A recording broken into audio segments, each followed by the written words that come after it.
आज हम लुसेंट के 10,000 ऑब्जेक्टिव सीरीज के पार्ट 1 को करेंगे, जिसका शुरुआत आज से करेंगे। तो जिसमें पहला क्वेश्चन है, हड़प्पा सभ्यता का सर्वाधिक मान्यता प्राप्त काल कौन सा है? तो 2500 ईस्वी पूर्व से लेकर 1750 ईस्वी पूर्व तक, यानी ऑप्शन बी। दूसरा प्रश्न है, सिंधु घाटी की सभ्यता निम्नलिखित में से किस सभ्यता के समकालीन नहीं थी? तो ये ग्रीक सभ्यता की समकालीन नहीं थी, यानी कि मिस्र की सभ्यता, मेसोपोटामिया की सभ्यता और चीन की सभ्यता की समकालीन थी। तीसरा प्रश्न है, सिंधु घाटी की सभ्यता कहाँ तक विस्तृत थी? तो ऑप्शन हो जाएगा डी, पंजाब, राजस्थान, गुजरात, उत्तर प्रदेश, हरियाणा, सिंध और बलूचिस्तान तक इसकी सीमा विस्तृत थी। चौथा प्रश्न है, सिंधु घाटी की सभ्यता में घोड़े के अवशेष कहाँ मिले हैं? तो ऑप्शन हो जाएगा ए, सुरकोटदा। सिंधु घाटी सभ्यता में घोड़े के अवशेष सुरकोटदा से मिले हैं। पांचवा प्रश्न है, सिंधु घाटी स्थल कालीबंगन किस प्रदेश में है? तो ये राजस्थान में है। कालीबंगन राजस्थान में है। छठा प्रश्न है, निम्नलिखित में से किस पदार्थ का उपयोग हड़प्पा काल की मुद्राओं के निर्माण में मुख्य रूप से किया गया था? Option A, सेलखड़ी।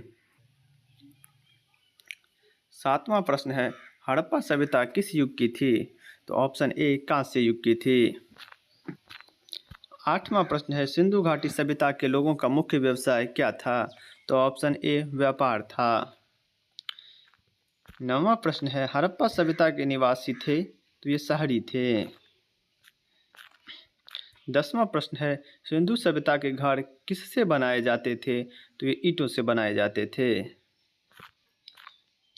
11वां प्रश्न है, हड़प्पा वासी किस वस्तु के उत्पादन में सर्वप्रथम थे? तो वे कपास के उत्पादन में सर्वप्रथम थे।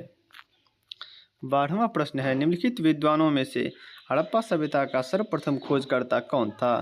तो ये दयाराम साहनी थे। 13वां प्रश्न है, सिंधु सभ्यता का पतन नगर बंदरगाह कौन सा था? तो इसका ऑप्शन बी हो जाएगा, लोथल, जो गुजरात में था। 14वां प्रश्न है, पैमानों की खोज ने यह सिद्ध कर दिया है कि सिंधु घाटी के लोग माप और तौल से परिचित थे। यह खोज कहाँ पर हुई? Option D, Lothal. 15वां प्रश्न है, हड़प्पा कालीन समाज किन वर्गों में विभक्त था? तो ऑप्शन बी, विद्वान, योद्धा, व्यापारी और श्रमिक इनमें विभक्त थे। 16वां प्रश्न है, सिंधु सभ्यता का सर्वाधिक उपयुक्त नाम क्या है? तो ऑप्शन ए, हड़प्पा सभ्यता। 17वां प्रश्न है, निम्नलिखित में से कौन से लक्षण सिंधु सभ्यता के लोगों का सही चित्रण करता है या करते हैं? ऑप्शन ए, यानी केवल दूसरा जो है, वे देवियों और देवताओं दोनों की पूजा करते थे। वे देवियों और देवताओं दोनों की पूजा करते थे। 18वां प्रश्न है, हड़प्पा सभ्यता की खोज किस वर्ष में हुई थी? तो ऑप्शन डी, 1921 में दयाराम साहनी ने किया था।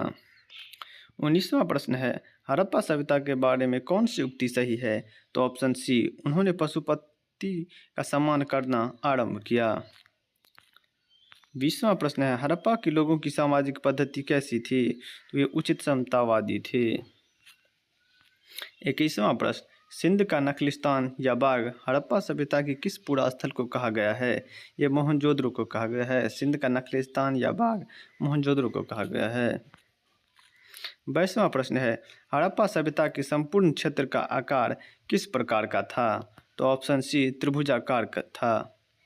हड़प्पा सभ्यता के संपूर्ण क्षेत्र का आकार त्रिभुजाकार था। 23वां प्रश्न है, सूची को सूची दू से सुमेलित करे। तो हड़प्पा किस नदी के किनारे था? तो ये रावी के नदी के किनारे था। मोहनजोदड़ो सिंधु नदी के किनारे था और लोथल भोगवा नदी के किनारे और कालीबंगन घग्गर नदी के किनारे। ये महत्वपूर्ण क्वेश्चन है, कई बार पूछे जाते हैं। हड़प्पा रावी नदी के किनारे, मोहनजोदड़ो सिंध नदी के किनारे अवस्थित था। लोथल भोगवा नदी के किनारे और कालीबंगा घग्गर नदी के किनारे अवस्थित था। 24वां प्रश्न, हड़प्पा सभ्यता के अंतर्गत हल से जोते गए खेत का साक्ष्य कहाँ से मिला है? तो हल से जोते गए खेत का साक्ष्य ये कालीबंगा से मिला है। 25वां प्रश्न है, सैंधव सभ्यता की ईंटों का अलंकरण किस स्थान से मिला है?